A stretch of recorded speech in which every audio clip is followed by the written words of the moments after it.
Hello, and thank you for joining us for today's virtual education program at Cancer Support Community South Bay. I'm Rebecca, the program manager, and I welcome you to this workshop titled How Medical Cannabis Can Support Healing. Before we begin, if this is your first time joining us, CSC South Bay's mission is to uplift and strengthen people impacted by cancer by providing support, fostering compassionate communities, and breaking down barriers to care. Our vision is that everyone impacted by cancer receives the support they want and need throughout the experience. We serve the South Bay, Long Beach, and Orange County area all at no cost.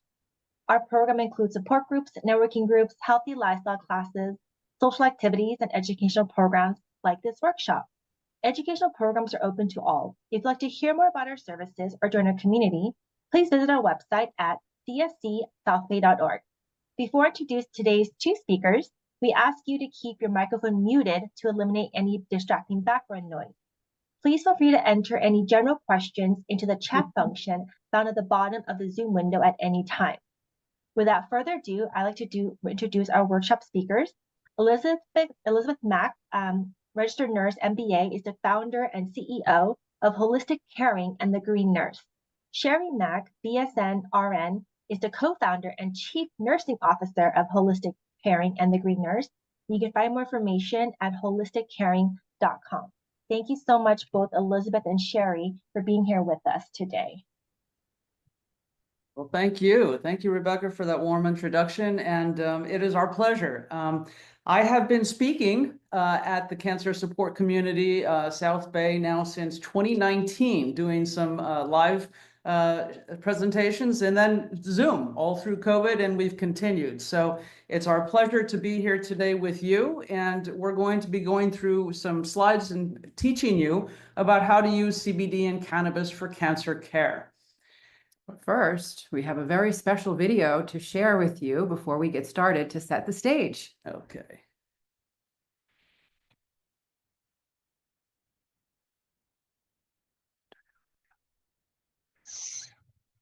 We're here to educate and empower patients to make choices that are best for them. We're also here to decrease stigma around what it means to feel good and be high, hence the H for hope, I for inspiration, G for growth, and H for healing.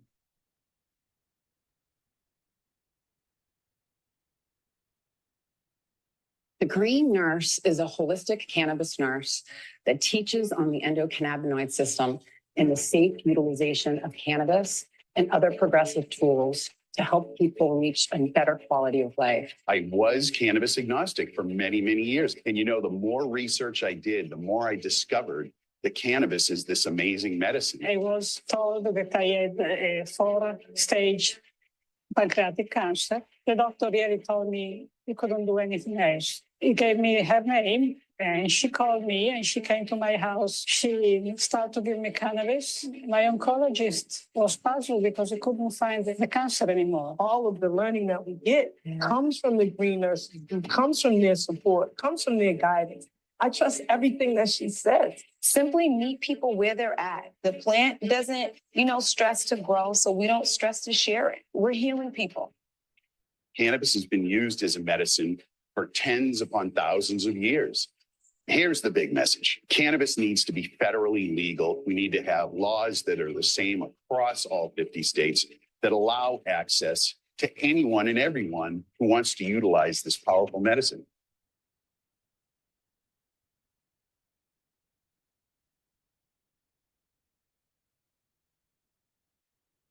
Okay, so here we go. All right, so we always like to just have a quick disclaimer. The content provided by Holistic Caring and the Green Nurse and Bloom Hemp is not a substitute for professional medical advice. And this has not been approved by the FDA. But we do hope that you find hope in this presentation and what we're going to share with you today. Okay, so the therapeutic use of cannabis and healthy aging with hemp CBD, just to get it started. So Mary Ann, this woman on the right here, was the first person who introduced me to medical cannabis in 2012 during a time when I was sick and suffering and on over 18 pharmaceuticals. She was a 70-year-old retired nurse, and she was a friend who visited me when conventional care had failed me, and I was completely struggling. And she shared her wisdom and cannabis harvest with me, offering me comfort and relief. The interesting thing was that she told me that she had been using cannabis every day since the age of 17, and she wasn't on any ongoing pharmaceuticals, nor had she ever been hospitalized for sickness. So that's 53 years of using just a little bit of cannabis. And she also revealed to me that her father was a pharmacist, stocked cannabis in his pharmacy prior to 1937. That was until Prohibition came along. And Marianne was also a registered nurse. And a godsend. And a godsend. Yes, thank goodness for Marianne.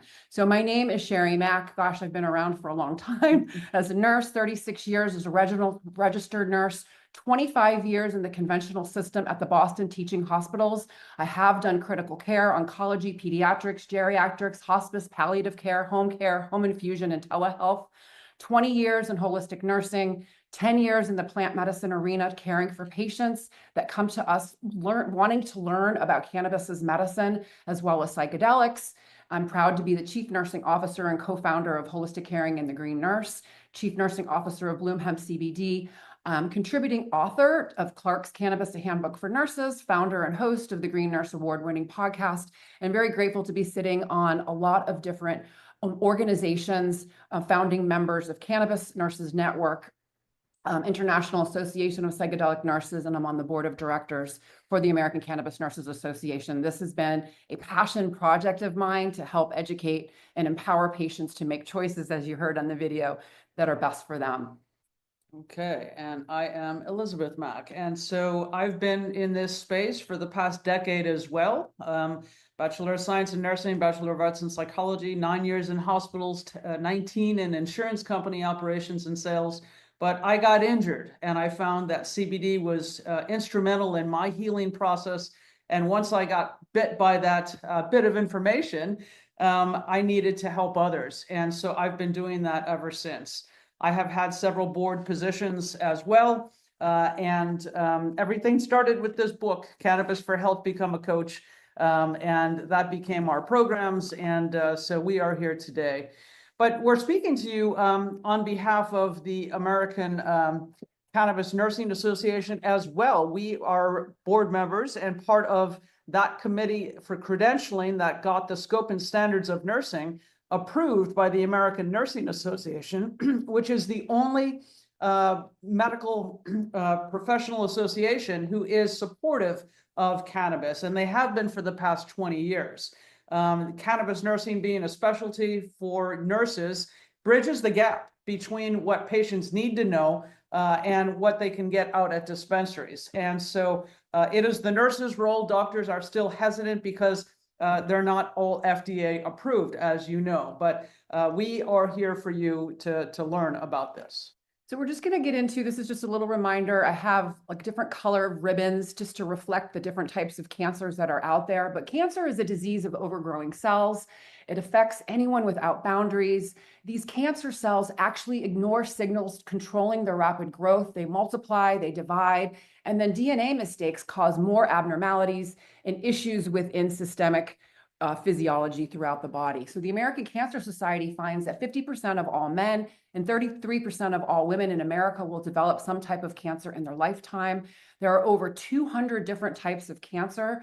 Cancer spreads through the lymphatic and circulatory system, causing secondary cancers in other areas. And again, I did oncology nursing for 5 years prior to getting into the cannabis space, and how cancer is treated. You know, the conventional system creates a toolbox for patients, you know, depending upon the type of cancer, what's being effective, the staging, et cetera. People will either get surgery, they'll have chemotherapy, radiation therapy, targeted therapy, immunotherapy. They all do something different. They may mix and match and try various things. There's clinical trials. But with all of these things, we do see side effects. And, you know, the side effects that you can see this huge list here, you know, they could all be treated using cannabis as medicine, majority of them. In addition to everything else. So, you know, when we talk about what about cannabis for cancer, there's two pathways here, right? Curative is the anti-cancer properties of cannabis, which we're going to explore for you. There are reasons why we can believe that cannabis may shrink cancer cells, restrict nutrients from them, and stop it from spreading. but it's also palliative, which is the path that most people go down when they're looking at using cannabinoids for cancer treatment. So it'll help you eat, sleep, reduce pain, anxiety, nausea, vomiting, and neuropathies, which is somewhat proven. And so we have these two paths that we're going to be exploring here today.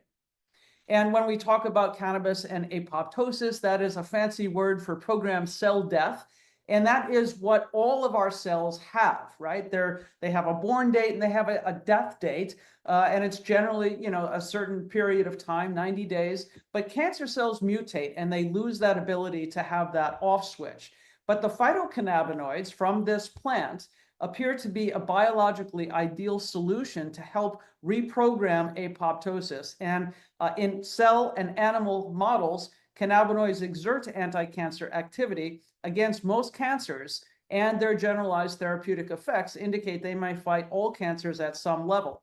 And Justin Kander, who put this book out, you can get this on Amazon, Cannabis for the Treatment of Cancer. He has another new book that is out with case studies from over 200 patients that they have been helping with cannabis oils over the years. So the cancer killing actions of cannabinoids. So cannabinoids from the cannabis plant or hemp plant are the pleiotropic workhorses. That word is very fancy, pleiotropic. It means that it's going to palliate multiple symptoms and conditions all at the exact same time.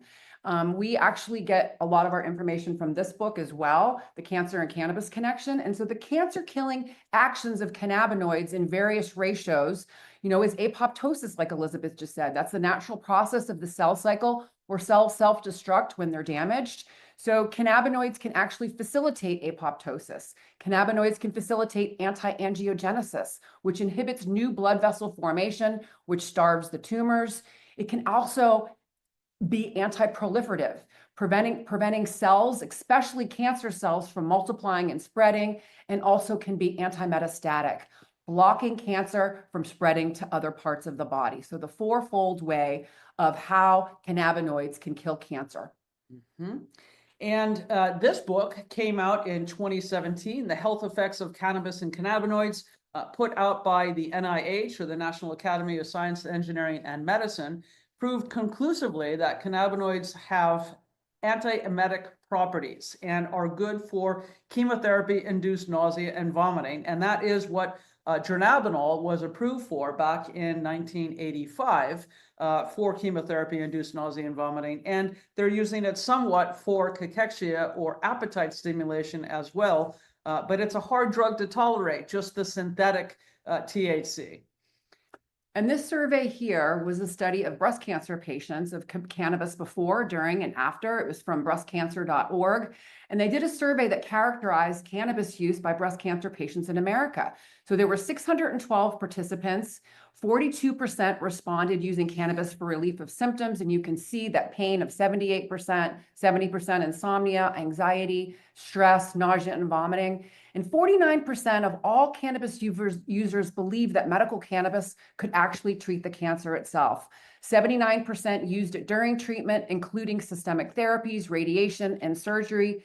And only 39% of it discussed it with their physicians, which is a shame. Yeah, and so that's part of our message in everything we talk about today. Make sure that you are discussing this with your clinicians, because they do need to know. Cannabis works very well collectively with conventional care. And this study came out just last month.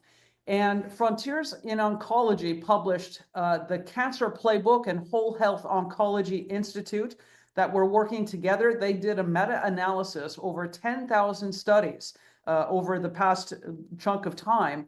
70% of them showed that cannabis had pro-cancer outcomes in helping to treat, and 30% had unclear results that may or may not be favorable, but we still obviously need a whole lot more human studies. They did show tumor shrinkage and cancer cell death, but mainly in lab and animal studies. But people are using it for pain relief, chemotherapy side effects, and to manage inflammation and cancer progression.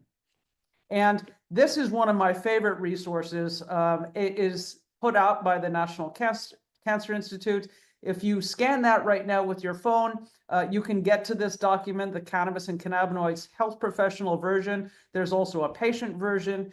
And this is chock full of all kinds of studies that the National Cancer Institute keeps up. So, and I have this link that I'll be putting in the chat at the conclusion of the presentation, along with the meta-analysis of all the new data that just came out last month. So cannabis is a marvelous healing plant. There are over 1,500 natural compounds that are actually found in the plant.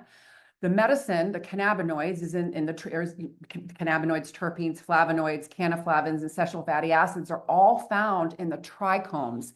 And those are the little resinous glands that are influenced by strain, soil, climate, and cultivation. And again, there's that big word, pleiotropic, very effective efficiency to affect many physiologies and symptoms all at the exact same time.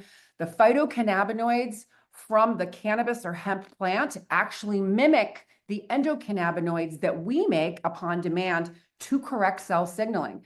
And this next image is going to show that. Actually, no, not this next image, the image after. So there's 3 different types of cannabinoids. People are like, well, what are cannabinoids? Cannabinoids are molecules that interact with the endocannabinoid system.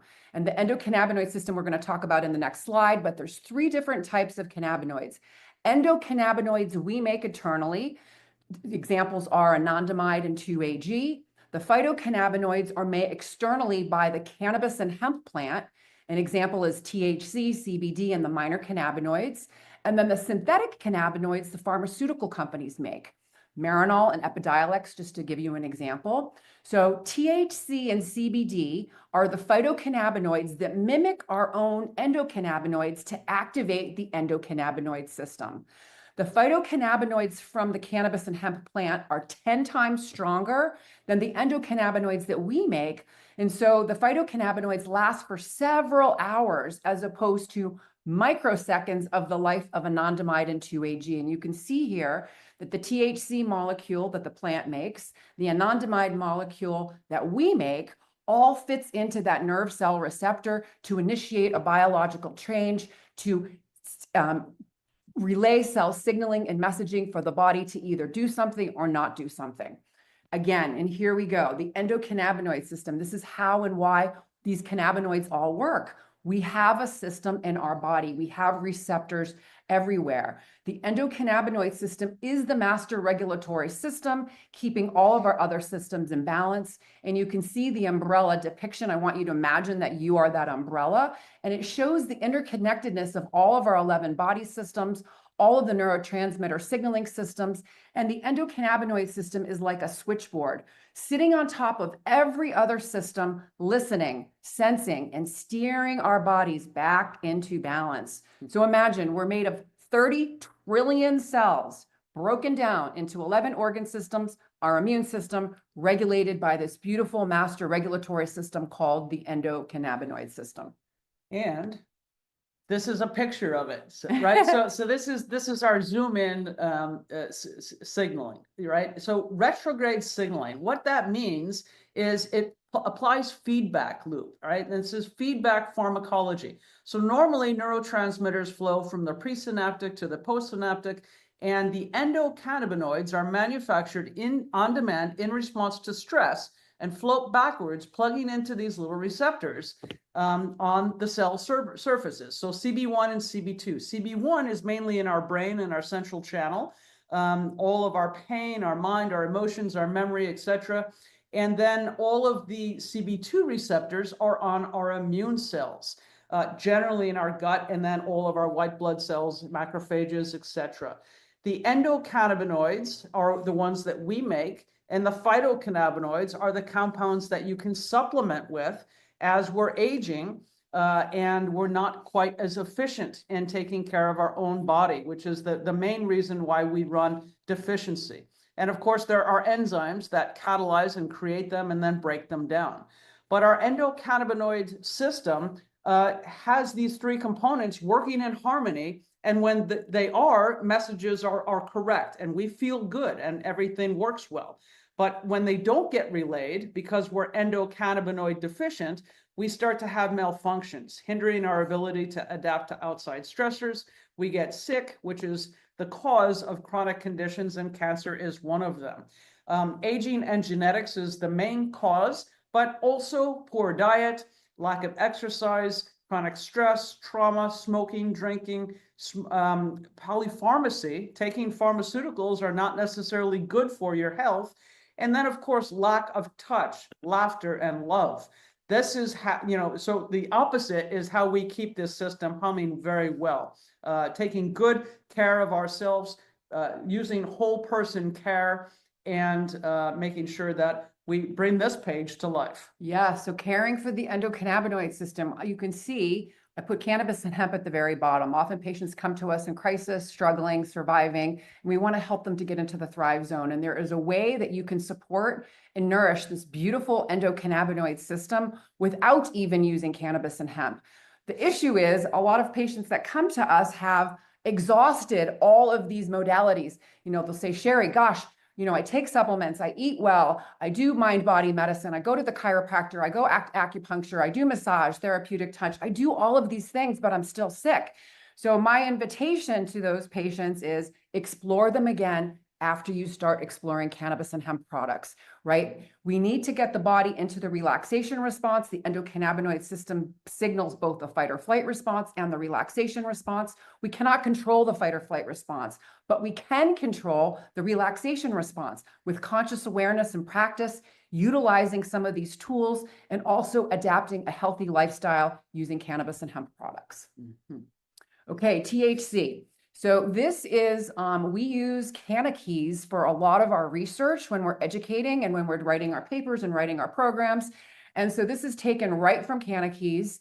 And you can see THC, there's over 2,000 total studies. So THC is one of the cannabinoids found in the cannabis and hemp plant. The difference between cannabis and hemp is cannabis has more than 0.3% THC, where hemp has less than 0.3% THC, but THC is THC. The molecule is the molecule, and it's a multi-targeted molecule that binds with numerous cell receptors throughout the body. It particularly affects CB1 and CB2 receptors of the endocannabinoid system and supplementing our endocannabinoid to restore it to balance. So Marinol is the synthetic version of THC that was actually approved by the FDA in 1985 for the treatment of nausea and vomiting associated with cancer and chemotherapy. The issue that a lot of patients that I've worked with that have cancer that have told me about Marinol that have gotten it prescribed is that it causes dysphoria, meaning that they don't feel good. So the evidence for using THC for these conditions, this is all from Canna Keys. All of these links were live and they go to research, and you can see cancer, cancer pain, and all of the other different symptoms and side effects of cancer chemotherapy can be managed using THC. And on the other side, CBD. So CBD is not necessarily hitting CB1 and CB2 directly like THC does, but it is promiscuous at over 70 different receptors in the body. And it buffers complex biological changes in body, mind, and emotions. CBD has over 2,000 studies as well, many of them clinical, and Epidiolex is approved as an FDA-approved version of CBD for rare pediatric seizures, and CBD is also approved, well, not approved, but in use of all of these different kinds of conditions as far as mitigating some of the symptoms and side effects of some of the pharmaceuticals. So it is a workhorse. CBD and THC work very well together. In fact, at the dispensaries, you can find a 1-to-1 oil, which is always where I start with patients that are navigating this. And the 1-to-1 is 1 part CBD to 1 part THC. So it's half and half, a 50-50.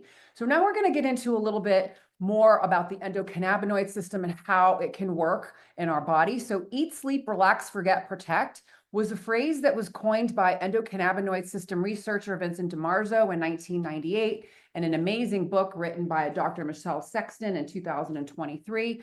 So Dr. DiMarzo speculated that the endocannabinoids function as stress recovery factors, and they're all survival based.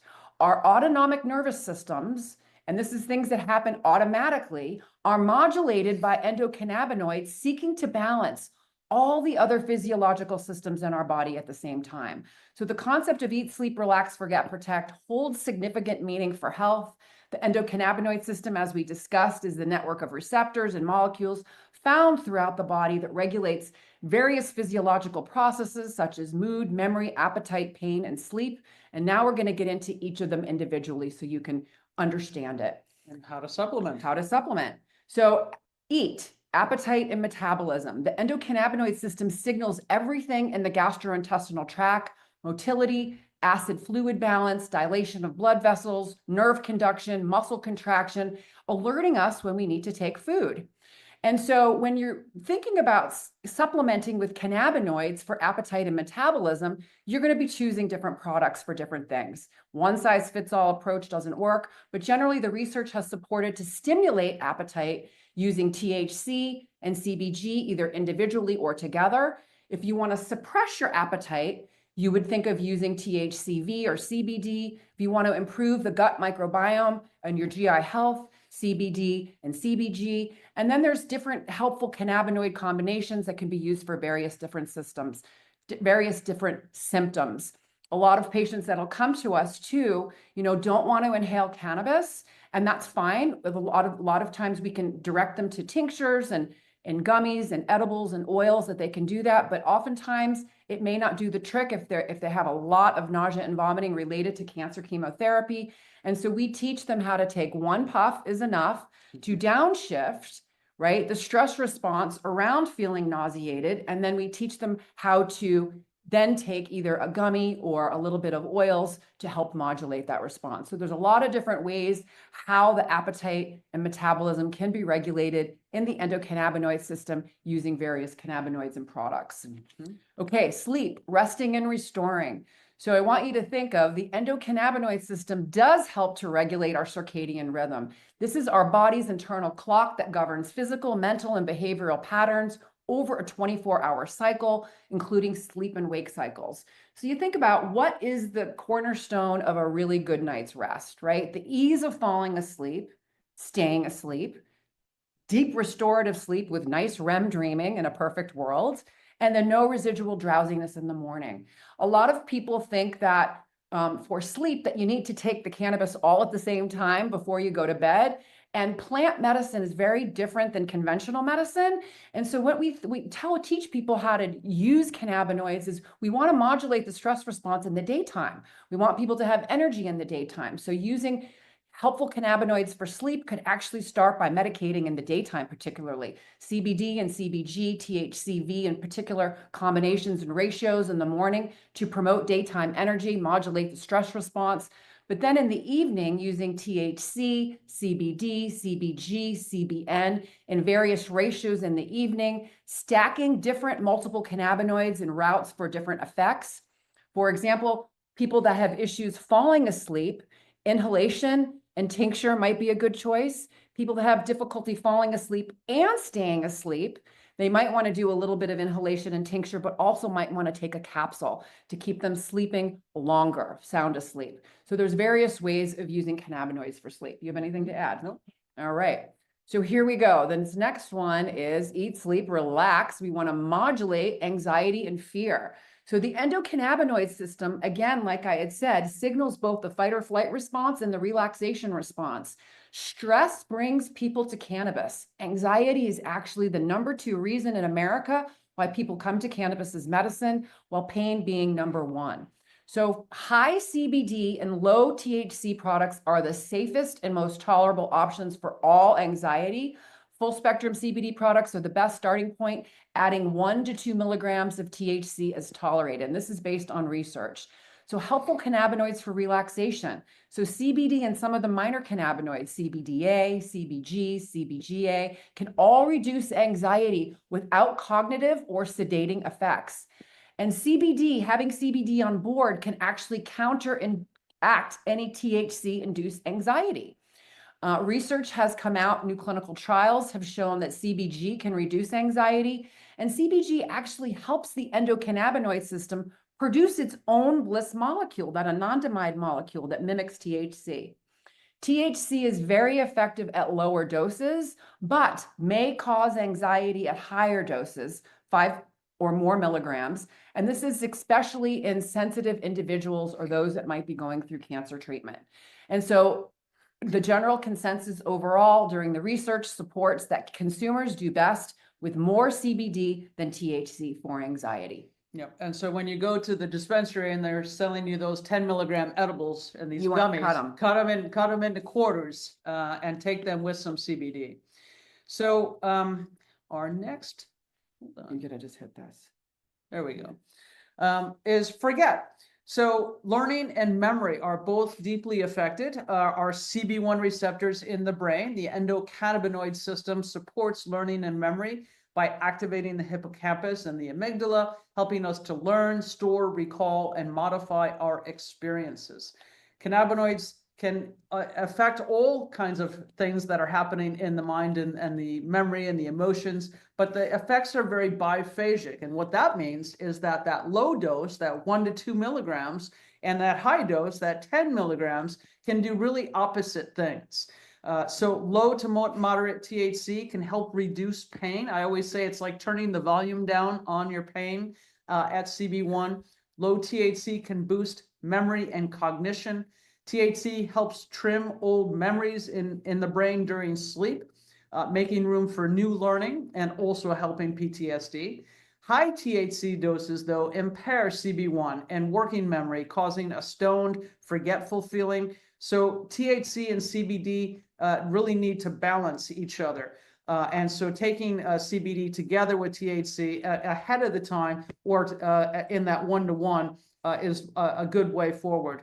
THC can also inhibit acetylcholinesterase, allowing more acetylcholine in the brain. And that is our memory preserving neurotransmitter. So that really does help boost memory. And THC can also stimulate BDNF, that brain derived neurotropic factor, boosting neuroplasticity for new learning and overcoming fears, phobias, and addictions.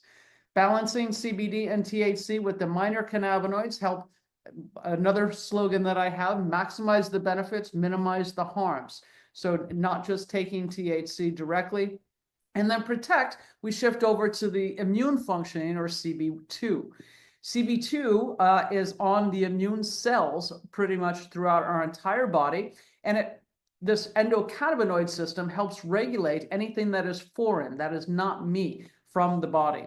CB2 receptors are highly expressed on 6 cells. And this tells you that the endocannabinoid system is asking for that cell signaling to help restore the balance by having that feedback at that cellular level. So if something is erroneous in that cell, CB2 receptors will come out on the membranes and looking for the endocannabinoids to help activate that to bring it back to balance. The endocannabinoid system deficiency causes errors in this communication system, which then fails to repair the body, which is why we talk about supplementation. CB2 receptors on the immune cells release endocannabinoids to regulate the immune system and fight infection. Our WBCs are highly involved in there, as are many other white blood cells and all of their components. And then CB2 receptor activation is also anti-inflammatory. So that inhibits the cytokine production and suppresses immune cell or cancer cell proliferation, and also helps inflammatory pain. Cannabinoids act as immune modulators, suppressing or stimulating the immune system depending on need. So somebody with HIV can stimulate the immune system. Somebody with autoimmune conditions can tap it down using the exact same cannabinoids. Multiple cannabinoids found in cannabis, hemp, and nutraceuticals like echinacea and PEA all help activate CB2, and beta-caryophyllene, one of our favorites. So RSO, Rick Simpson oil, I'm sure you've all. Do you need a gram a day for 90 days? And that's, you know, I'm sure a lot of people that are exploring cannabinoids are joining all of these Facebook groups, and, you know, they're talking about high dose RSO, and that's not for everyone. You know, it's with the 60 grams and 90 days, that can be very overwhelming and very taxing on the system, specifically if you're not dosing with multiple other cannabinoids or CBD to buffer that. But we do have, when we're working with patients, We do teach people how to titrate up if they want to use that route. And we have a very, it takes about 12 weeks. We don't do it as quickly as others, but we also balance it out, not just with the high dose THC, because that's what it is. The Rick Simpson oil or the full extract cannabis oil is high THC oil, but it needs to be balanced out with the other cannabinoids. Dr. Joe Goldstrich in his book really talks about the benefits of CBD and CBG along with high dose THC when you are treating cancer. It's different for everyone. And what we do is we customize that to each patient and what they're looking for. And it's all personalized, right? Just like using cannabis together with chemotherapy and immunotherapies. Cannabinoids are potentiators, right? And so they can potentiate that chemotherapy, which can allow for lower chemotherapy dosing, which would lessen side effects. However, if it potentiates the effects, it also may become more toxic. So patients should lower the doses of cannabinoids during chemo days and a buffer a couple of days before and a couple of days after. Immunotherapies, same thing. The goal is to rev up the immune system.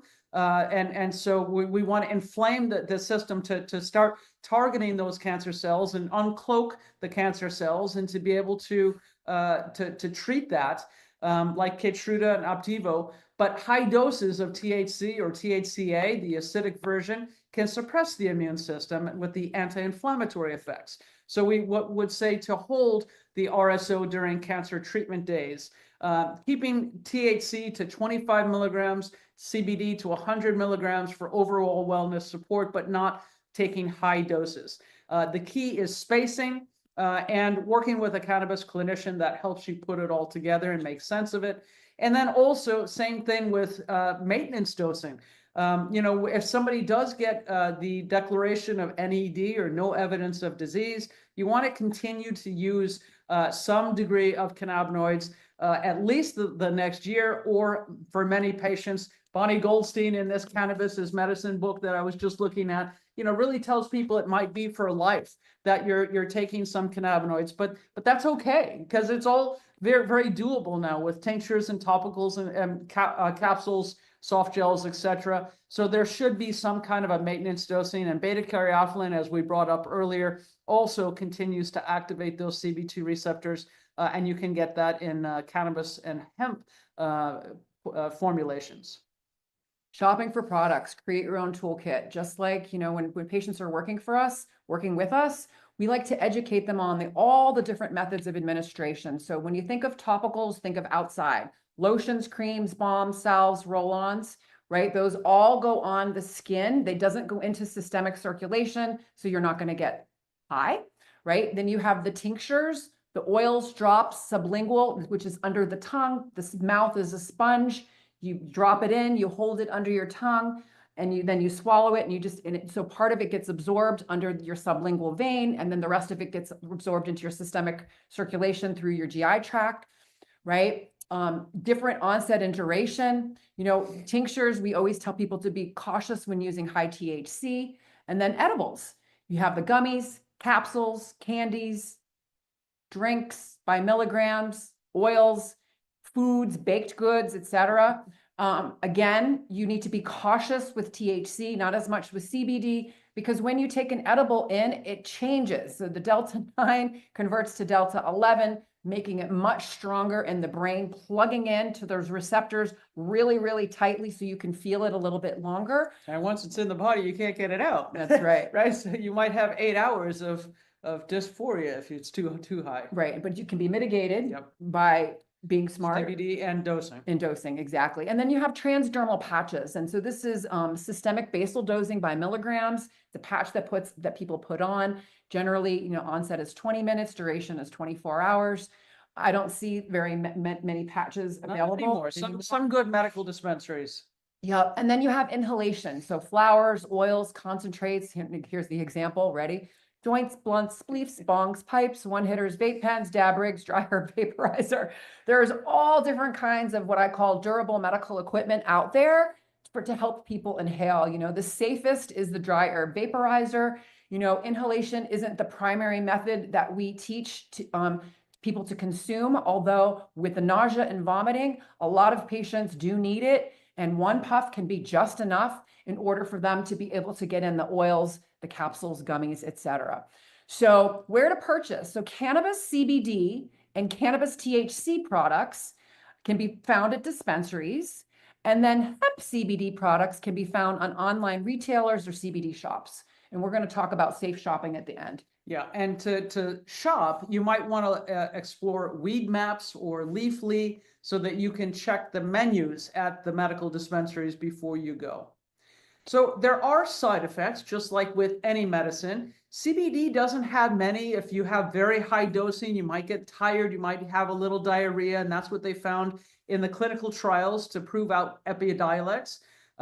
Generally, you don't see a lot of interactions with other pharmaceuticals at less than 100 milligrams a day. THC has a little bit more at risk, but it's all, again, biphasic. So higher doses, 5, 10, 20 milligrams, you might find some drowsiness, tachycardia, changes in cognition, etc. But generally, interactions are mitigated at 20 milligrams a day or less, especially with some of the other pharmaceuticals.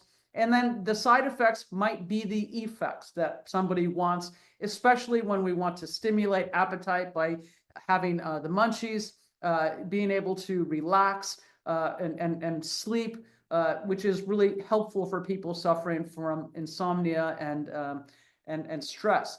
And again, what we're trying to do in our clinical conversations with patients is to help them find that minimum effective dose, the therapeutic response that they want, but not impairment or not where you're having side effects, etc. So it's that Goldilocks dosing.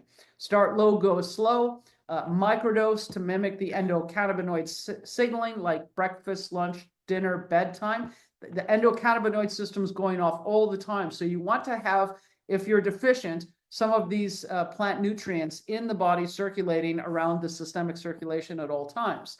CBD during the day, THC and 1-to-1 in the evening. Stacking these products, we always say that toolkit is your best friend. So you can mix and match from all of them. That keeps your tolerance low on any one formulation, as well as the costs managed. And then safety with other pharmaceuticals. Many of these do use the CYP450 enzymes and all of the other downstream enzymes.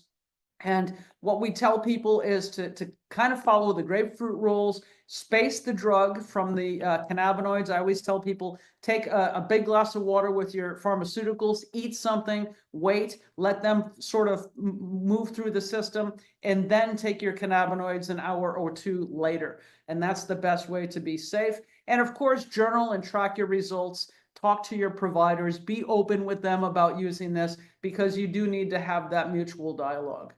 Okay, so now we're going to get into therapeutic cannabis experience, working toward optimal consumer outcomes. So the patient's sitting right there in the middle.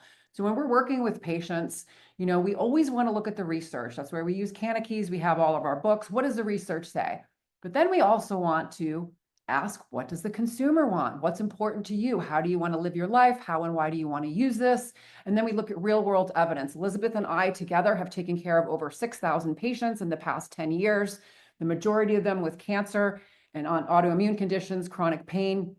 And so we use our clinical judgment and look at trials or observation and what other people have done well with. And then we guide, we educate, and we support. You know, we're your coaches. So we do a basic assessment, a holistic assessment.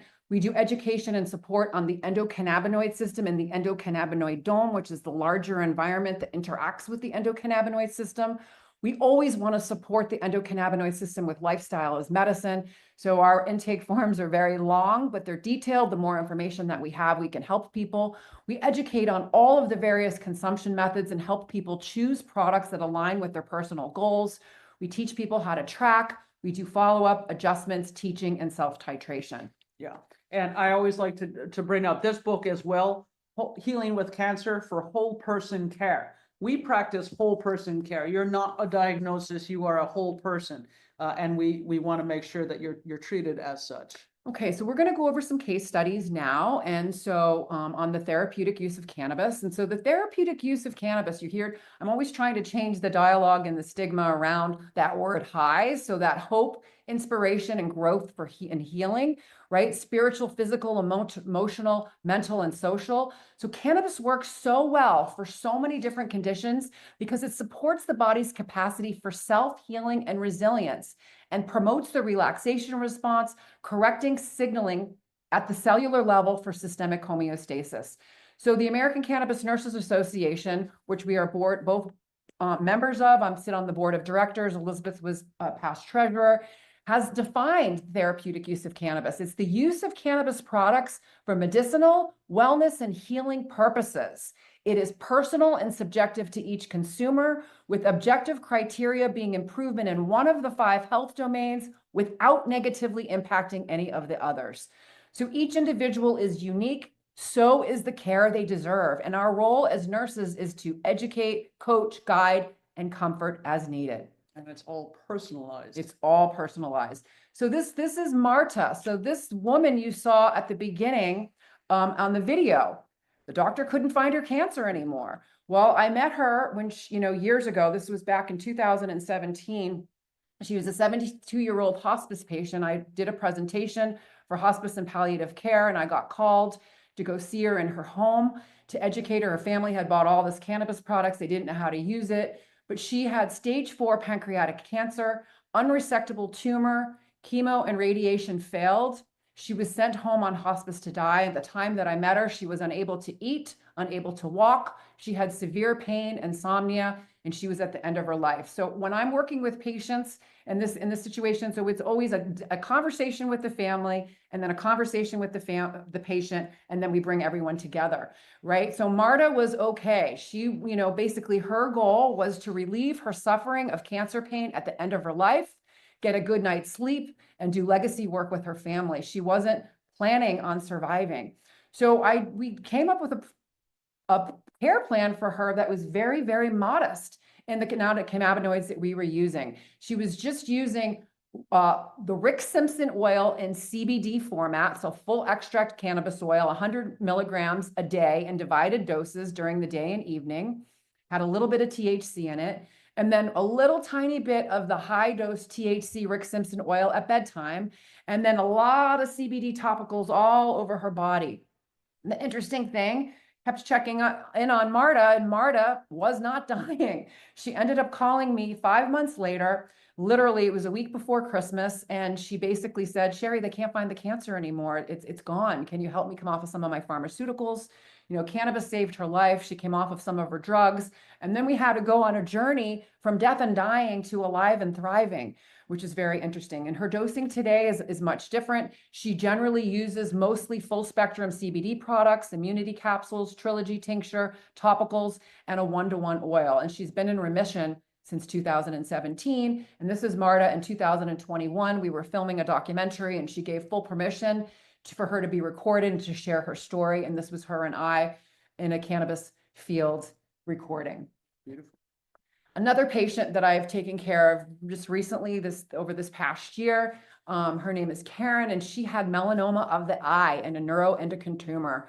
77-year-old female, neuroendocrine tumor and melanoma in the eye. I don't know about you, but I would be very, very scared to get chemotherapy in my eyes. They told her it was going to be very, very painful. So she came to me, and so her goal was to be able to tolerate chemo in her eyes with minimal pain and to also shrink her neuroendocrine tumor. So we came up with the care plan for her, dosing multiple different cannabinoids and terpenes, doing a digestive tincture in the daytime, trilogy tincture in the night. The beta caryophyllene was very, very prolific for her. There's research around beta caryophyllene and protecting of the eyes.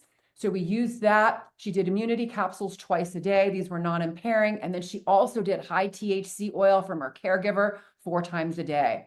So she tolerated the chemo in the eye. Everyone was very surprised. She did not have any pain at all. And the melanoma in her eye is now gone. The unfortunate thing was that she's still struggling with her neuroendocrine tumor. So they had to add a new drug to her regimen called lanreotide because the tumor was secreting way too much serotonin. So we actually had to decrease a lot of her THC products due to the side effects with this other medicine. So the dosing today for her is just full spectrum CBD tinctures, digestive and trilogy, immunity capsules, and just small doses of THC oil in the evening. And she's still on her cancer care journey.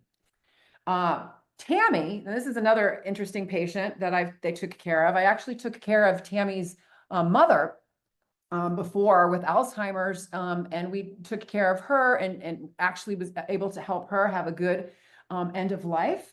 And then Tammy, an amazing woman. And then Tammy came to us, with a diagnosis of left lung cancer. So she was 55 years old, and this was over a year ago. I wrote about her in my Substack. She actually wrote a podcast, she came on my podcast, and she had left lung cancer. All of her lung lymph nodes were affected. The tumor was actually blocking her left bronchi, making surgical intervention too dangerous. So the goals of her cannabis was to shrink the cancer cells to allow for the surgery, to relieve her suffering and improve her quality of life during chemo treatments, to ease her anxiety, manage nausea and insomnia, preserve her mental health, and to help her relax.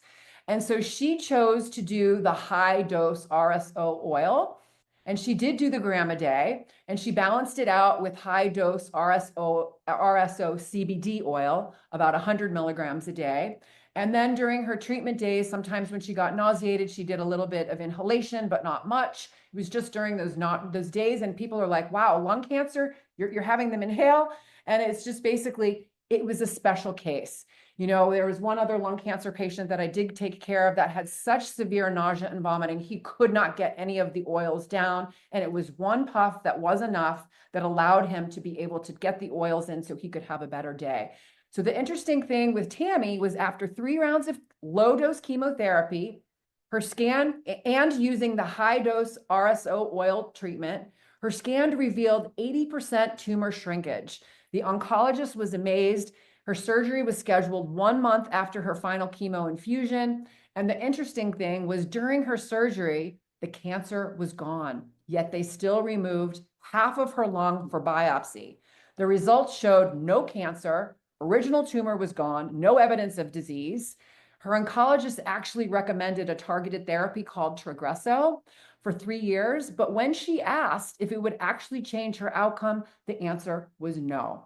So her dosing today is about 100 milligrams of CBD in divided doses. She does do a 1-to-1 oil at nighttime and occasional psilocybin microdosing for post-cancer depression. Yeah, Tammy's a hero. We love her in our network. Yeah.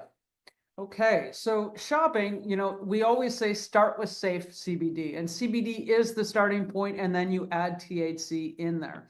We have a slogan called Green Nurse Approved, and above all, whole plant quality matters. We talk about the entourage effect and using multiple cannabinoids to blanket the system. That's how things in this side of the equation work in cannabis medicine. Whole plants is good. So cannabis CBD is 0.3% or greater, hemp CBD 0.3% or less. And that is what allows hemp to be sold online in shops.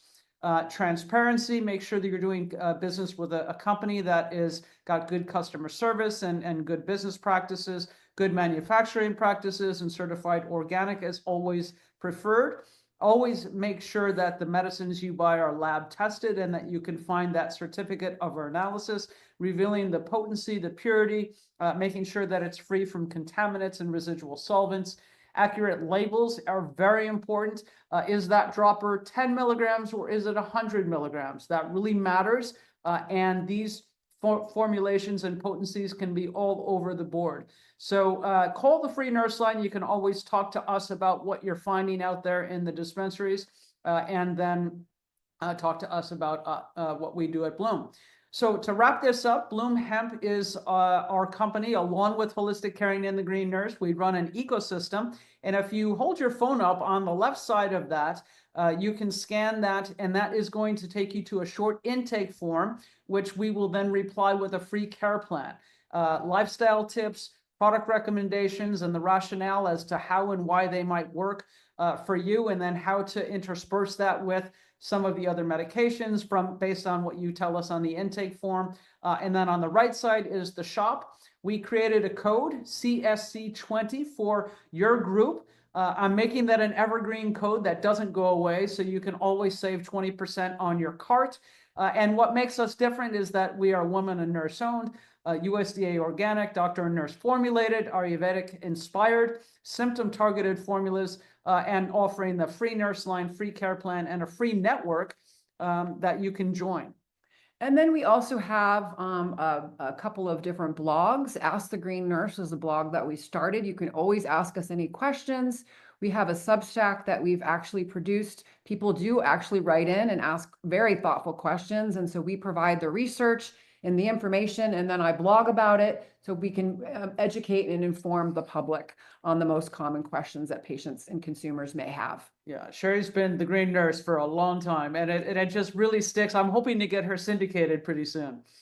And we also have a free medical cannabis guide. It's a 7-page guide that goes into the details of everything you need to know about cannabis medicine. And you can just scan this little QR code or go to holisticcaring.com, sign up for the newsletter, and you can download it on the media section. And then we have a free network where you can join us. We have lots of things in the feed all the time, but it's a great place to interact with other people on this journey. Free introduction to cannabis program, free ABCs of CBD, which is all narrated for you, a free patient portal to connect, plant medicine support group, monthly clinical conversations, our patient programs, provider training, and mentoring are all there. So we are also having clinical conversations at the end of the month. Yep. So we're going to dial in. So I'm actually part of a breast cancer support group. I'm working with another group. And so I've been doing presentations for them, and I decided to take a deep dive, and I literally spent 6 weeks creating this amazing presentation on the therapeutic use of cannabinoids for healing breast cancer, because it's nuanced just a little bit differently, the different types of breast cancer, getting into whether it's triple negative, HER2 positive, ER, PR positive, etc. It's important to know, and there are specific tips, tricks, hugs, and nugs that we're going to provide in this presentation, and you're all invited to attend that as well. Yep. And with that, we've got just a few references for this. Just a few. Just a few. And then we can go to Q&A. So thank you, everybody. Let's take a look at the chat. Wonderful. Thank you so much, Elizabeth and Sherri. That was a lot of information. I wanted to first ask if we're able to stay maybe 5 minutes over. Is that okay to answer some of the questions? Yeah, we're not going anywhere. Yeah, Thank you.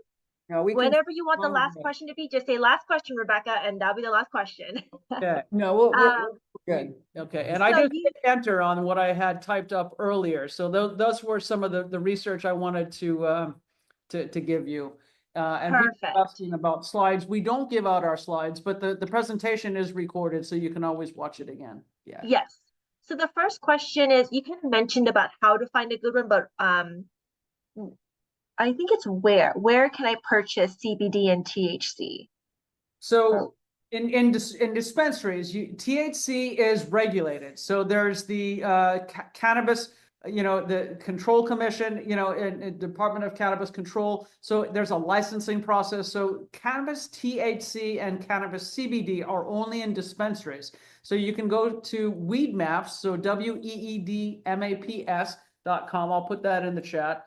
However, a lot of dispensaries, and we've been doing this for a very, very long time, are not carrying high quality CBD. A lot of what they're carrying is CBD isolate. It's missing the rest of the cannabinoids and terpenes and essential fatty acids and all of the other minor cannabinoids that make it beneficial. So, and we've been doing this for a long time, and that's why the real problem with dispensaries is they're choosing to carry less and less medicine because it doesn't sell. They don't have enough medical patients going to the dispensaries, and what happens is you can get cannabis beverages and drinks, you can get gummies, you can get high THC products, you can get vapes, you can get flour, concentrate, sauce, shatter, wax, all kinds of crazy stuff, but the medicine is gone, which is why we ended up purchasing Bloom Hemp 2 years ago, because we needed a place where we could take people for CBD, CBG, CBN, THCV, and the acidic version, CBGA, CBDA. you can't find them at the dispensaries. Like I started in this as a clinician back in 2015, and it used to be in the dispensaries, but less and less they're carrying it. But Papa and Barkley is pretty much a tried and true that you can find at many of the medical dispensaries. And their products are very good. And yeah. they carry a very nice 1-to-1 oil. So the 1 part THC, 1 part CBD in an oil. Yeah. And their products are nice. And also Level is micro tabs. You can find those at dispensaries as well. And they come in different cannabinoid formulations. They're isolates, made down into a tab. But so if you could take the tab with the full spectrum CBD product. But a lot of them are very strong. Like the THC tab is 25 milligrams, and then they have 50 milligrams and 100 milligrams now. So obviously you're not going to be using those. A tincture, a Papa and Barkley tincture, you can take, and they have different ratios. 1-to-1 is really what you can find, and then pair that with Bloom Hemp formulations on the CBD side. And that way we can create a good plan for you and work with you on that. Thank you. You shared a few examples about how cannabis can get rid of cancer. Does CBD oil ever expire? So so CBD and THC. So I see this, Robin Bennett. So it's not legal here, and in states where cannabis is not legal, 38 medical states have dispensaries. 39. Nebraska is on the fence trying to get their stuff together. But all of the medical states have THC. The other states have hemp CBD allowed, and an online retailer like us is allowed to ship to all 50 states. And that is how you can get cannabinoids. So CBD, CBG, THCV, the acidic versions, etc. They are legal to ship based on the 2018 Farm Bill that legalized hemp CBD. Now, there are some bad actors in the marketplace that have created intoxicating products with THC in the hemp markets, and it's caused problems for the people like us doing business. And also there's a lot of companies that are creating synthetic versions. Yeah. And those are dangerous as well.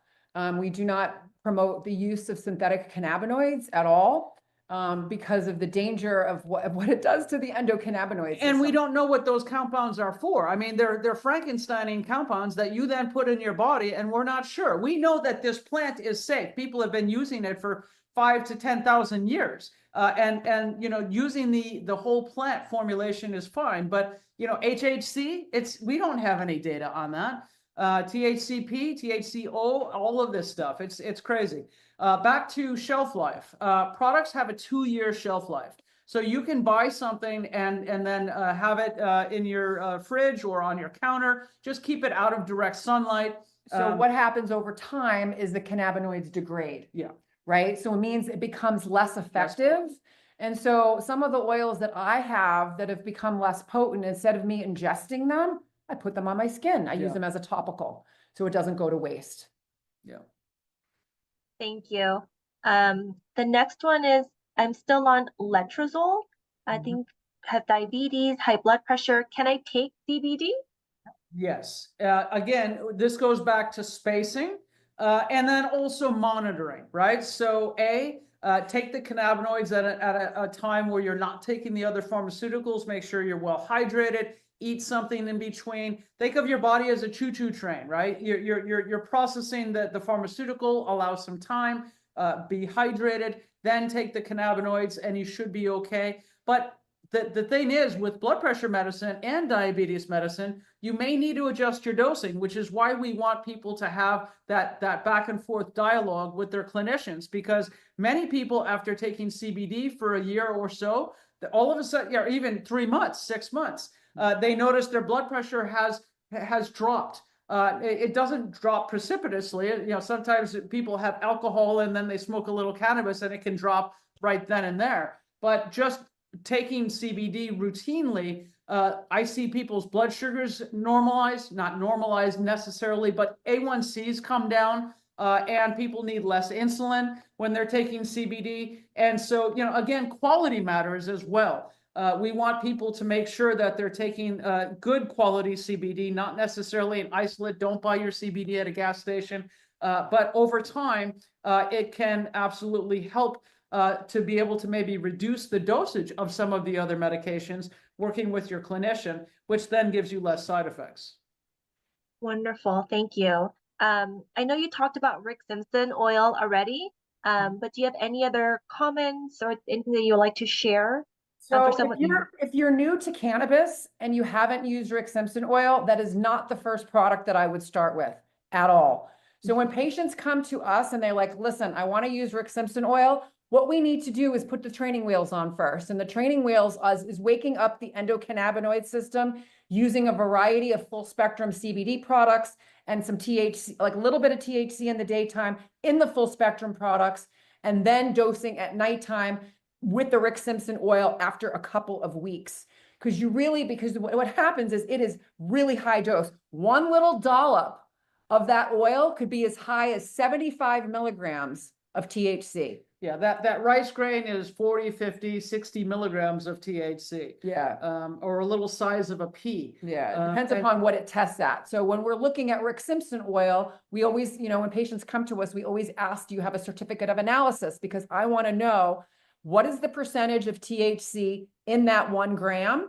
And that percentage lets me know that, okay, if it tests at 60%, that means there's 600 milligrams of THC in that gram of oil. So then you break it down then you divide that into dosing, and then you can kind of give a guesstimate as to how many milligrams. So people that are new, again, you do not want to start with Rick Simpson oil. You want to start with CBD, wake up the endocannabinoid system, and then fold in the THC at nighttime. And then you can always reach out to us. We do have a way of teaching people how to self-titrate that up. That's what we do. Well, yeah, and a holistic caring in the Green Nurse, we have a patient tab, and there's consultations. So it's not that much money. You have us for a month. Because we build in follow-up care, because people need follow-up care. It's not just a one and done. We want people to be able to work with us ongoing. So I see a question about maintenance trials. There's none. There should be. Well, the problem is that most of those 10,000 studies that were just published in the meta-analysis are, lab and animal studies, because we're not studying this in patients, human trials significantly enough. Now, Sativax is a 1-to-1 CBD THC oil put out by GW Pharmaceuticals, now Jazz, and they have done trials to see the efficacy of it, reducing nausea and vomiting, also helping with sleep. But they also found that in conjunction with Temodar, it improved lifespan, by 30%, taking it collectively together. So, there are some companies doing that, but they are a pharmaceutical company, right? And so it takes billions of dollars to take these drugs to market. And so right now, we're working with observational trials, which is, what we call real world evidence. And that has to be good enough. And then there's people like us that have dedicated careers to be able to help people steer, because it is steering. And don't be afraid of cannabis medicine. The whole point is you start something, you monitor, you track, you make adjustments, you move a little further, you make adjustments. And Dr. Raphael Mechoulam, who is the grandfather of cannabis, I had an interaction with him before he died. And my question to him was, do our cannabinoid requirements change over time as we change? And the answer was yes, it does. As you start to modulate the endocannabinoid system and get to root cause healing, you have downstream of all different systems and things start to normalize out. So even what I take as cannabis as medicine is so much different than what I took 10 years ago when I first started on my journey. Yeah. And then let's go. Thank you. I have a direct message that was directed to me. I'm looking for help to stimulate food ingestion to gain weight and energy. I have esophageal stomach cancer, cancer stage 4, going through chemo every other week. Do you have any suggestions? Yes. Yeah, it sounds like a patient that I'm taking care of right now, actually. That would actually require, honestly, a consultation. There's, so much that goes into it. For me, I would need to look at all the other different drugs that he's on too, because you have to think about this. If you're on 5 or more pharmaceuticals, there's a 50% chance that they're interacting. 10 or more pharmaceuticals, 100% they're interacting and not in your best and highest interest. So it would be really prudent for me to have more information on this client and on this person that's asking this question with an intake form to be able to answer, in a way that makes sense for him in particular. Wonderful. Thank you. We'll go till 7. Yeah, I'm looking at one about a heart attack. So, cardiovascular issues, right? You really want to work with CBD as the mainstay. CBG are both anti-cancer medicine formulations, and they're safe. THC causes the tachycardia and can cause some arrhythmias. And here's the reason why. If you're just taking THC without CBD, what happens is the vasodilatory effect of cannabinoids in the THC. So it opens up blood vessels, your blood pressure drops, and your heart rate picks up. So it's a compensatory mechanism. So you really want to use more full spectrum CBD with a trace amount of THC in it and CBG products, as opposed to going straight to THC if you have a cardiac condition. We actually did an interview with a cardiologist on heart conditions. It's on our podcast. And we've written and we've done a clinical conversation also on our YouTube channel, all on cardiovascular health, heart health, and using cannabinoids. Why don't you take the one about tamoxifen? Does THC or CBD prohibit tamoxifen from working properly? The answer is yes. You've been doing a lot of breast cancer research. And we're going to be going over that in detail on the 28th. On the 28th, and in detail on that. So it depends upon what you're using tamoxifen for, right? If you're using tamoxifen to block estrogen, or are you using it as an anti-cancer? It does 2 different things at the same time. Tamoxifen is a prodrug, meaning that it converts into a different type of drug, and cannabinoids can actually inhibit that process. So it depends upon what you're using tamoxifen for. But you have to be careful with it. I You have to be would careful keep the with CBD dose low. Keep the CBD dose low. Doesn't mean that you can't use it, because I have taken care of patients that are on tamoxifen that use cannabinoids effectively. There was actually another one too about RSO that I wanted to. Cancer Facebook groups, people often spam them with RSO paste made highly suspicious. Are there scientific studies with control groups? I don't know about control groups or double-blind placebo, but this book here has a lot of research in it. Written by Dr. Joel Goldstrich. He's a friend of ours on the Cancer Cannabis Connection. But we have seen RSO and the case study of Tammy working effectively with low dose chemo and shrinking her tumor 80%. So she could, and actually shrunk it at 80%. And then when they went in to remove the 20%, it was gone. So it did remove the cancer, but it wasn't just the RSO alone. It was a combination of conventional care and the plant medicines together. Yeah, and as far as studies affecting blood cancer genetic mutations, ID1 gene. Yeah, again, CBD. And in fact, I was just skimming the cancer in Bonnie Goldstein's book. There's a cancer section, and they showed leukemia cells actually shrinking and causing apoptosis within 6 hours of CBD dosing. So, again, you're not going to find a whole lot, although the link I put in for the cancer.gov NIH studies, a lot of the studies are in that link. So you can dig into there, spend an entire week reading all of those studies. Maybe you'll find a little bit of what you're looking for. What do you recommend for leg and hand neuropathy? Okay. CBD and THC, the acidics as well. Yes. CBDA, THCA. So immunity raw capsules. plants. Bloom Hemp has an immunity capsule that a lot of our cancer patients go on. Doesn't have any THC in it. It's CBD, CBDA, CBG, CBGA. No THC, and then also a topical. So you want to think of inside, outside in helping to manage neuropathy. Also, and this has nothing to do with cannabis, but there is some research that I've been looking into for high dose melatonin for helping with neuropathy and also killing cancer cells. So that's another area. Genuine ECAC tea Yeah, is ECAC also, tea is- ECAC tea is also another product that our patients are using Yeah. to combat, it cleans out the gut and cleans out the liver and helps with, activate CB2 receptors. So generally people are using not just one thing, they're using a combination of things, and it's generally all holistic. Mhm. Yeah. Our THC and Yeah. yes, and So lymphedema. lymphedema, yes, again, but so is dry brushing, right? So lymphedema, you want to get the lymph moving.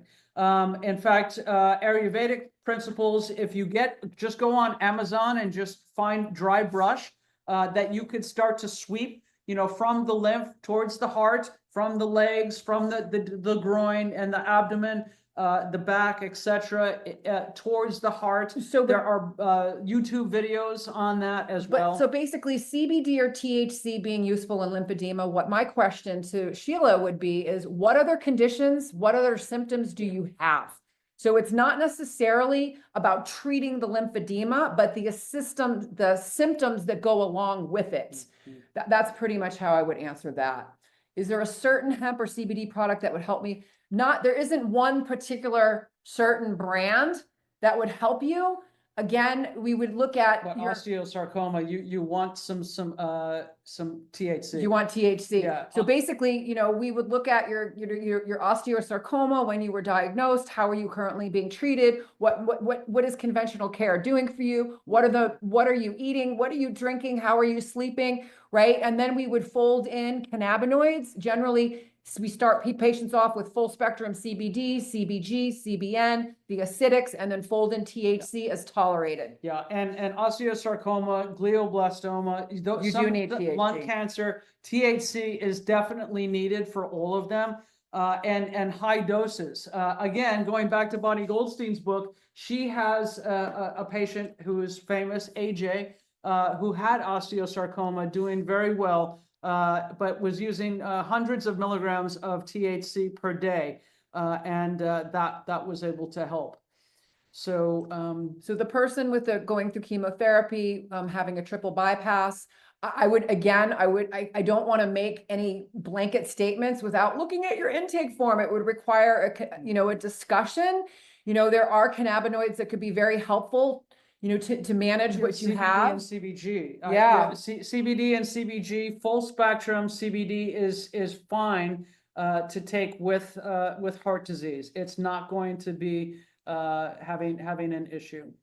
Okay, our phone number, Yeah, our phone number, what we put in the chat, the 970-404-HOPE, which is 4673. That's our free nurse line that you can call, and we can, discuss with you. Yeah, severe anxiety and fatigue, it's again, eat, sleep, relax, forget, protect. That is the endocannabinoid system. And actually helping the anxiety is going to help sleep, and sleep is going to improve the fatigue, etc. Right? Can CBD and THC be used with blood thinners? Yes, but you have to be very careful, right? I actually had to go, I'm on blood thinners right now. I'll disclose, I got diagnosed with the blood clot in January, and trust me, it was not very fun. No. But yes, I am using cannabinoids, but I'm using them very, very differently than I used to. So no inhalation whatsoever, but generally using a combination of full spectrum CBD products. And I do a little bit of THC at bedtime in the form of a gummy or an edible. But yes, you can use cannabinoids on blood thinners. The issue comes in if you're using Coumadin. You just have to be very careful, because it can actually, cannabinoids, CBD in particular, can be more thinning of the blood. THC, I'm actually going to be doing a presentation, creating one on people that have blood clots, because it seems to be such a side effect, and we're seeing more and more people clotting more than ever, and how that they can manage that. THC in particular could possibly stimulate blood clots at high doses. But if you're already on a blood thinner, you're pretty safe. So a 1-to-1 might be good for you. But again, I wouldn't want to make a recommendation without knowing your past medical history, some of the medicines that you're on, and your lifestyle factors. Okay, so we've got another, what brand and form do you recommend for severe anxiety? Bloom Hemp. So Bloom Hemp, come to us. You've got a free intake form, a free care plan. You know, and the whole goal is, you know, just go to the shop. There's a calming oil, which is CBD and CBN, which can also, there's plenty of botanicals, lemongrass, hops. We have a calming bundle, which Yep. includes And a full that's spectrum. a full spectrum capsule. capsule, which has about 1 milligram of THC in it, 37 milligrams of CBD based on the lab results of that. That is very calming.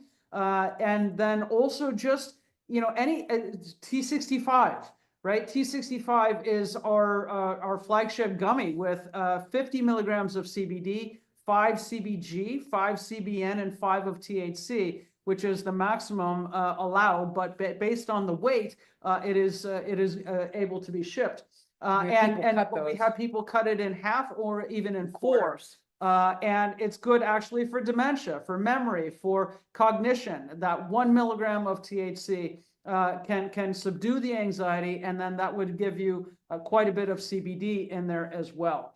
As far as finding the podcast, You could just go to YouTube and look up the Green Nurse podcast. but also at holisticcaring.com, just scroll to the bottom, and there's a little icon there for YouTube. Click on that. It'll take you right to the YouTube with the Green Nurse Yep, podcast. we've been podcasting for over 8 years. So This is my there's 8th 8 years year. of content in there. You could There's binge. a lot. And then Elizabeth and I, when we merged our companies together, started doing clinical 4 years ago. conversations. Yeah. Okay. Can you say more about not using if you were on oral chemo med that says not to take grapefruit? Oh, okay. Um, So you think about grapefruit. So when It a lot all of has to do with liver enzymes. it has to do with liver enzymes and metabolism of drugs, right? You want the drug that you're taking, that you're prescribed, to work and to get out your body appropriately. Cannabinoids can sometimes make drugs linger in your systemic circulation a little bit longer, right? And that can cause side effects. So we want to space it apart. So like Elizabeth said, you take your pharmaceutical first, you eat something, drink some water, you wait, and then you take your cannabinoid. The only thing that would be different would be inhalation. Yeah. Yeah, it's all about spacing. And then there's a question about Ritalin. So Ritalin is interesting, right? So it's a stimulant, and you're taking it for ADHD and hyperactivity or etc., right? So cannabinoids can be very helpful for those same conditions. So CBD, CBG, THC, THCV. So at Bloom Hemp, we have Focus, which is CBD, CBG, and THCV, together with lion's mane, reishi, and yerba mate. And that improved productivity, concentration, and focused energy in a study that we did. I spent $20,000 to do real world evidence gathering. And that study's right on the that website. study, and that's on the website under research. But low doses of THC can also help. And it is okay to take with Ritalin. You might want to, you know, again, space that out. Maybe because Ritalin's generally dosed in the morning. And it also depends upon how the Ritalin makes you feel. Right. So I'll just disclose again, I've had an ADHD diagnosis since I was a But child. did you ever take it? I took Adderall. I didn't like Ritalin. So Ritalin, didn't It's do similar. It's Adderall. They're similar. So, but now that I've been taking cannabinoids, I don't need to take any medications because I have completely 100% have rewired my brain in such a way that I can manage my stress. And the ADHD, you know, and a component of it is anxiety and rumination and, you know, hyperactivity and not going, and it can help me to really focus in on what is I need to do. Okay, and sun-grown versus artificial light, organically fed, synthetic fed. So growing plants, you know, you do want to be careful. You know, outside, if you're in LA, you'll have a great climate. Plant them in May, harvest them in October, November, and September sometimes, plant in April. So, you know, sun-grown is wonderful. Organically fed is always the best. You know, as far as artificial light, you know, the indoor grows, it's a different animal, but you know, you just want to make sure that you're controlling for pests, that you're not using pesticides, or anything that is, Tell them about medicine. oh, medicine. Well, yeah, you use, pesticides, you put ladybugs in with the plants. You know, we actually went to a 13 acres, 300,000 plants indoor grow up in Canada when we were part of an Australian company with a global clinic. We built and ran a global clinic until funding got tight. But it is, you know, there's all kinds of ways. Jorge Cervantes, you can find his book on Amazon. Ed Rosenthal has growing books on Amazon's, etc. And so you can always just keep going to the library and find some of these as well. Let me just hit enter again, and there. You did it just to one person. Whoops.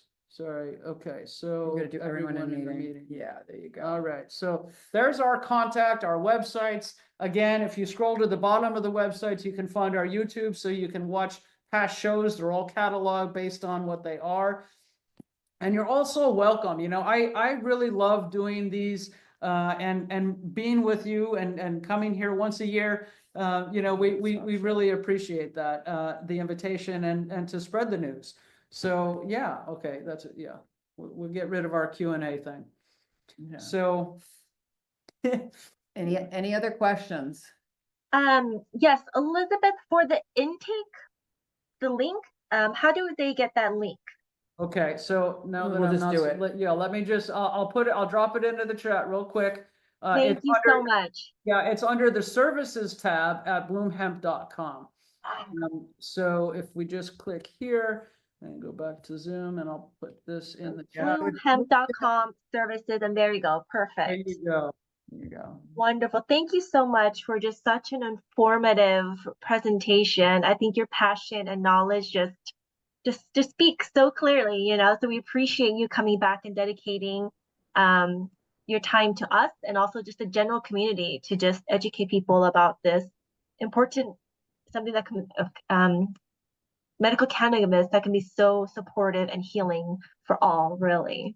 We want, you know, it's kind of like, you know, it works if you work it, but you've got to have a process, right? It's kind of like that old AA slogan, right? You just be conscious, be open with your providers, and have, you know, that whole person care. It's not just about conventional care. It's not just about cannabis care. You know, you need both. They play very well together, but you need people that are like us that have Been devoured doing the this. research and doing this for the past Yeah. decade. And that's the thing is people will say, does this work? Does this work? Does this work? I go, everything works and nothing works. We need to figure out what's going to work for you. So it's really, you're on a healing journey to discover what is going to help you to get to that place where you want to be. Right. And it's different for everyone. And that's what we do as nurses. Yeah. Thank you so much. I'm so glad you shared so many resources. Yes, wonderful presentation.